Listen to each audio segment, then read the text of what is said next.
పార్టీకి బీఆర్ఎస్కి ఏమైనా తేడా కనిపించిందా? ఇక్కడ స్వేచ్ఛ ఎక్కువ ఉంది. ఇది చాలామంది ఉంటారు కాంగ్రెస్ పార్టీలో. ఎవరైనా ఏదైనా మాట్లాడగలుగుతారు. ఏ రీజనల్ పార్టీ అయినా, మళ్ళీ బీఆర్ఎస్ అనకండి, ఏ రీజనల్ పార్టీ అయినా, దేశంలో చాలా రీజనల్ పార్టీస్ ఉన్నాయి. ఒక కట్టడితోటి ఉంటారు, ఒక లైన్లో ఉంటారు. సో అది అట్లనే నడుస్తుంది. నేషనల్ పార్టీ, బీజేపీ పార్టీలో కూడా చాలా సిస్టమేటిక్గా కట్టడితోటి ఉంటుంది. ఒక మంచి ఫ్రీడమ్ ఆఫ్ స్పీచ్ అన్నది ఉన్నది ఓన్లీ కాంగ్రెస్ పార్టీలో ఉంటుంది. ఇప్పుడు ఈసారి మీకు ప్రత్యర్థి బీఆర్ఎస్ అనుకుంటూ ఉన్నారా, లేకపోతే బీజేపీ అనుకుంటున్నారా? మేము బీజేపీ అనుకుంటున్నాం. విశ్వేశ్వర రెడ్డి మీకు ప్రత్యర్థి? విశ్వేశ్వర రెడ్డి నాకు ప్రత్యర్థి. ఎలా ఉంటుంది సార్ మీకు విశ్వేశ్వర రెడ్డి గారికి మధ్య? నాకు విశ్వేశ్వర రెడ్డి గారికి ఒకటే చెప్తాను. మొన్న రేవంత్ రెడ్డి గారు ఏదో కామెంట్ చేస్తే ఆయన నెక్స్ట్ డే సవాల్ విసిరాడు నాకు. ఏమని అంటే, నాకు రంజిత్ రెడ్డికే పోటీ, ఎవరి పేర్లు తీసుకోము అన్నారు. మోడీ గారి పేరు తీసుకోము, రాహుల్ గాంధీ గారు.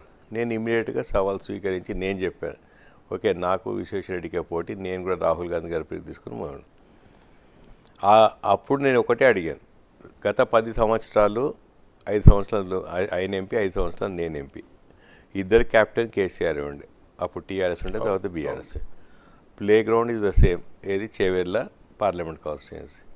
ఇక చూడండి, ఆ 5 సంవత్సరాలు ఆయన ఏం చేశారు, 5 సంవత్సరాలు నేనేం చేశారు, ప్రజలు చాలామంది కంపేర్ చేశారు. ఆయన ఎప్పుడూ ఎవరికి అందుబాటులో ఉండకపోయేవాడు. నేను ఒక ఎంపీని, నేను కొండ ఫ్యామిలీది, నాకు ఈ అపోలో గ్రూప్ అల్లుని, ఇవి ఆ ఫీలింగ్లో ఉండేవాడు. నేను 100% నా డోర్స్ పొద్దున్నే ఓపెన్ అయితే అందరు వచ్చి కూర్చుంటారు. నేను గంట లేట్ వచ్చినా, బయటికి పోయినా మళ్ళీ వచ్చే వరకు వెయిట్ చేస్తారు. అందరినీ మంచిగా చూసుకోను. ఎవరైనా పెన్లు ఉందనో కార్డు ఇస్తే, నువ్వు ఇప్పుడు ఎందుకు వచ్చినావు, అపాయింట్మెంట్ తీసుకున్నావా అని, చావు ఉందంటే హెల్ప్ చేసే బదులు నేను ఎంపీనై చావుకు రావన్నా అనడము. ఇవన్నిటితో ఏమవుతుందంటే, సుఖాలకు, సంతోషాలకు, దుఃఖాలలో, ఆపదలలో ఉండేందుకే ప్రజాప్రతినిధులను ఎన్నుకుంటారు. దాంట్లో పాలు పంచుకోక ఇంకా ఉల్టా ఇట్లా మాట్లాడితే చాలామంది ఇబ్బంది పడేది. అప్పటికే ఛాన్సాలు కలుస్తారు, మళ్ళీ నీ పేరు ఏంటి అని అడిగేవారు. వాళ్ళు అనేవారు, అసలు ఒక్కరిని కూడా గుర్తుపెట్టుకోడన్నా, ఇప్పుడు నువ్వేమి ఇంతమంది పేర్లు పెట్టి పిలుస్తావు. నేను ప్రతి గ్రామానికి వెళ్ళినా, ప్రతి మండలికి వెళ్ళినా చాలామంది నాయకులు పేర్లు. ఎందుకంటే ఇంత అత్యంత సన్నిహితంగా తిరిగినప్పుడు ఏమవుతుంది, రోజు 4 సార్లు మాట్లాడుకుంటాం, కలిసినప్పుడు పేరు పెట్టి పలకరించడం చాలా ఇంపార్టెంట్. ఆయన ఏమంటాడు, నాకు పేర్లు గుర్తుండవు, నా పక్కన నన్ను ఎవరు గుర్తుపట్టారు, నేను ఎవరిని గుర్తుపట్టారు, ఆయన ఇంటర్వ్యూలో చెప్తూ ఉంటాడు.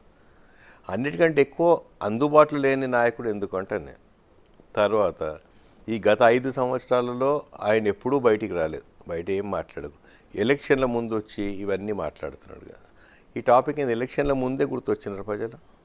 5 ఏళ్ళు అపోజిషన్లో ఉన్నప్పుడు ఇంకా మంచిగా గుర్తు రావాలి, ఇంకా ఎక్కువ పని చేయాలిగా. ఆయనకు నాకు డిఫరెన్స్ అదే అని చెప్తున్నాను. అంటే రంగారెడ్డి గారి మనవడు విశ్వేశ్వర రెడ్డి, వాళ్ళ తాతగారి పేరుతోనే ఆ జిల్లా ఉంది. సో ఆ ఫ్యామిలీ నుంచి వచ్చిన వ్యక్తిగా ఆయనకు ఒక ఐడెంటిటీ ఉంది. మీకంటే ముందు ఒక విధంగా చెప్పాలంటే మీకు సీనియర్ ఉన్నట్టు, మీ ముందు ఎంపీ అదే నియోజకవర్గానికి. రీజనల్ పార్టీలో ఎంపీగా గెలిచి నేషనల్ పార్టీలోకి వచ్చారు ఆయన, బీజేపీలోకి. రీజనల్ పార్టీలో మీరు గెలిచి మీరు నేషనల్ పార్టీలోకి వచ్చి ఇప్పుడు 2 నేషనల్ పార్టీల తరఫున ఇద్దరు బరిలోకి దిగబోతున్నారు. ఎలా ఫేస్ చేయబోతున్నారు ఆయన? అదే చెప్పాను, ఆయనకు కొండ అన్న ఫ్యామిలీ నేమ్ ఉంది, నాకు కష్టపడే అన్న ఫ్యామిలీ నేమ్ ఉంది. నేను కష్టపడి నేను ఉద్యోగం చేసేటప్పుడు నేను రాజేంద్రలో చదువుకున్నాను, రాజేంద్రలో ఉద్యోగం చేశాను, రాజేంద్రలో వ్యాపారం చేశాను, చేవెళ్ళ గడ్డ మీదనే రాజకీయం చేశాను. ఇదంతా నేను సెల్ఫ్ మేడ్. ఆయనేమో బ్రాండ్ కొండ అన్నది పెట్టుకొని ఊరికి అదే మాట్లాడుతాను. ప్రజలకు ఏం కావాలమ్మా, మీద డబ్బులు ఉండొచ్చు,